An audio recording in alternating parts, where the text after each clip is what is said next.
giving you a voice, making it loud our own way. Welcome to the fun.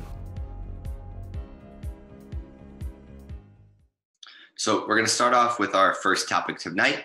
We're just going to talk about the game. So what are everyone's general thoughts about the Rover Ruckus game? What do you think about it? How's your seasons going? So for me, honestly, seeing this game was it was a bit of a surprise. Like I'm not gonna lie, and it was a surprise. I mean, I found it surprising both in good ways and bad ways. Like for me, the game really seems very, very simple. Like there's no way to get around that fact that it's just there's no I feel like there's no real challenge to this game. Now, for me personally, this hasn't really been too much of a unique thing for almost the past 3 years. For the entire time I've been doing this, the only really challenging game that I've truly found was Rescue. But at the same time, I was a little disappointed by the level of simplicity with this game. Yes, the game design committee tried to add some new elements, which was through the obstacle, the crater, and having to start hanging from the lander, things like that. But in general, I think this game isn't really unique at all, which is really emphasized by the fact that they're reusing these game elements for the third year in the row. I think that I feel like it's going to be very clear that there's going to be a meta. Every year for the past 3 years, 4 years, I'm not sure how long, a meta, it will be there simply because I feel like there's a very specific way to do this game, a very specific way to maximize points in this game. The only real question now is when will that meta come out, and how many teams will really go all out with that meta. I also think this game is a lot simpler than previous years like Rescue. Veterans should have no problem doing well in this game because it's a combination between Block Party, Cascade Effect, and Rescue. My team has been around since Block Party, and now we've seen all of the elements, so it's going to be a lot easier because we know what type of attachments work well. I think something that's going to be key for this year is avoiding going inside the crater. I've seen a lot of robots use a harvester or a collector that extends out and over, and that seems to save a lot of time. One of the big questions that I had was, do we think that the field will be clean by the end of Worlds or by the beginning of Worlds?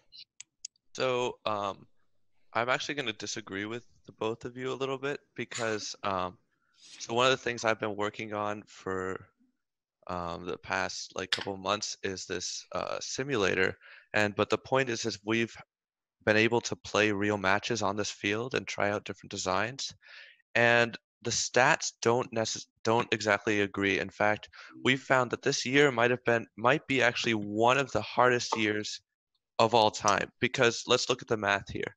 There's 90 cubes and 60 balls.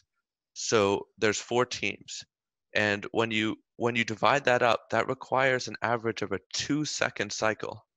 Now, even looking at these simulator bots that are highly optimized and approximated, these are not making 2-second times even nearly.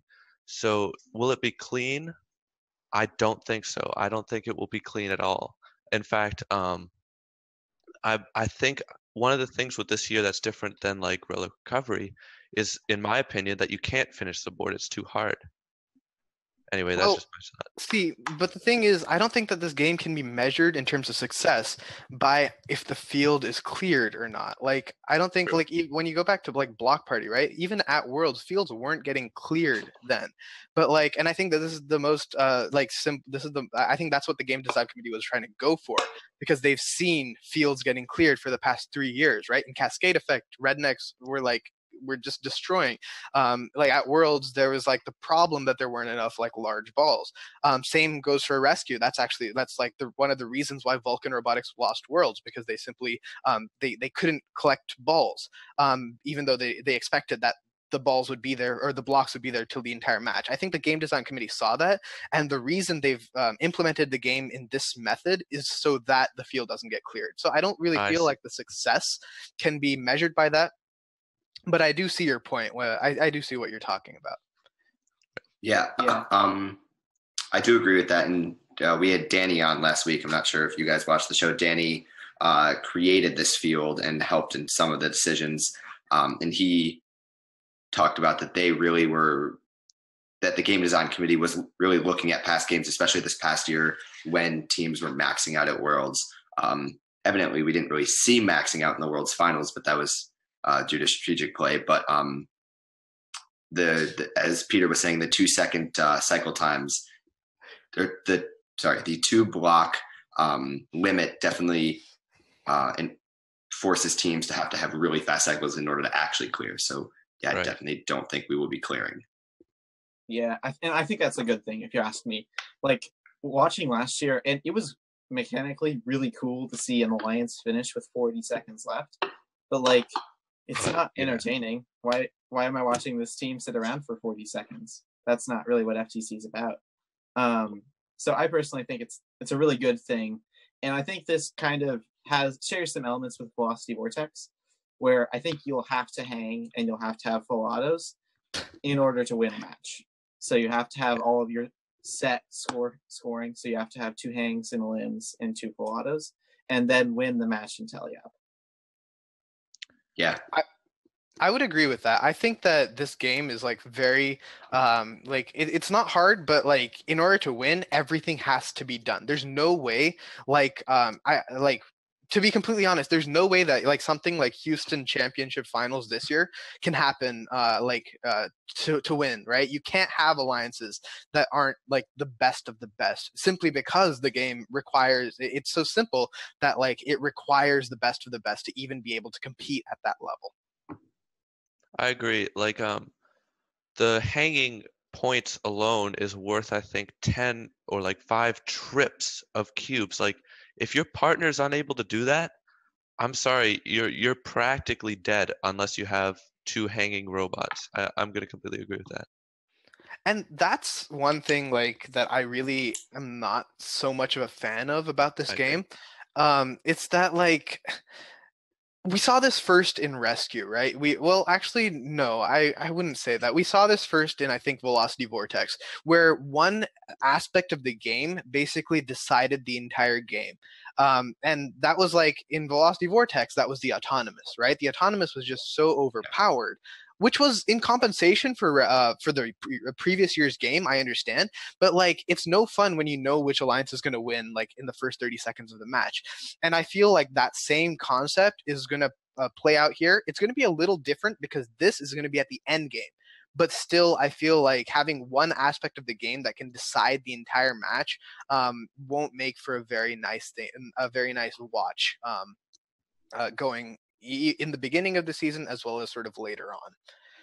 Yeah, and I definitely think we saw that in Rescue as well. My team only could hang and then do the triggers on the mountain, and we swept our league meet, swept our league championships. Evidently, we had some robot issues, so we didn't win the league championship. But then at state, we, for the most part, were still pretty competitive in hanging. I think hanging was worth 80 points that year. So right. That was, yeah, it was just worth it to us because that's what we could build the easiest and that's what we could do well. So this year's game is definitely heavily reliant on hanging. But at the same time, I do think the hang isn't that easy where every team will be able to do it every single time. There is the added challenge of that hanging bar only being, I think, 2 inches. Right. So it adds a little extra component. It's going to probably take you a little more time than normal to hang off that bar. I definitely think hanging is going to be a big part of this year. My team, when we first had our strategy session, after the drivetrain, that's going to be the thing that we start focusing on first, even before collecting. So I agree with that statement. Yeah, for sure. So Cole for Christmas asks, do you guys think crossing the crater or reaching over is going to be more effective this year? Oh, sorry, go ahead. I think it's going to depend on a forum ruling. I'm just going to say it the way well, actually, no, never mind. That's not your question. I'll get to that later. If you can reach over effectively, I think reaching over is the way to go. If you can't, then I'd say cross the crater. But every time you cross the crater, you're wasting valuable seconds. So if you have a method to easily collect minerals by extending over, I would say that's the way to go. But also you have to think about there's a limited amount of space in that crater for giant robots extending in, whereas if you had one that took up a lot of space extending and then one that could go in and maneuver in, it might be a better complement. I don't know. I saw a comment in the chat which was basically saying the climbing the crater is going to be like Rescue, the churros in Rescue. And honestly, I sort of have to agree with that because I think the majority of successful teams are going to avoid the climbing the crater. But you have teams like 6137, the Roboties, I think, in Rescue, who killed it honestly by climbing the churros. So I think that there's going to be both, and there's really I feel like there will be a dominant strategy, but I don't want to dismiss the other strategy because I feel like it can be quite viable. Right. Yeah. Sure. So we have one more question, then we're going to move on to talk about some of the rules for this game. So from NF Hames, they said that even if clearing the field isn't the metric of success, the inability to realistically use up the game pieces means that there's always room to improve. That's a technical challenge. Yeah, Sure. I think that's a very well put way of saying that because it's a different approach this year, right? Teams who have like a tried and true method, a tried and true just tried and true way of approaching a game will have to change it up a little bit because like it's not going to be the exact same as it was in previous years. But I think that teams can use what they know to be able to further improve on their strategy. I think that I really think that it'll be different and it'll be a unique challenge. Yeah, I mean, one thing to do with this year that I guess I'm not that big of a fan in being a programmer is the limited autonomous, but it could add a bigger challenge, as you said, to the teleop because you only have 2 minutes to do that. Well, you could do it in auto, but I don't know if that'll be a thing. Like multi-glyphs, it's just a little bit of different distance, and you can kind of push them in easy. This, you're taking them out of a pit and putting them in a high bar, so I don't know if any team is going to be able to do it. Thank you to all of our co-executive producers, keeping fun loud, live, and independent. To pledge your support, go to patreon.com/funfrc.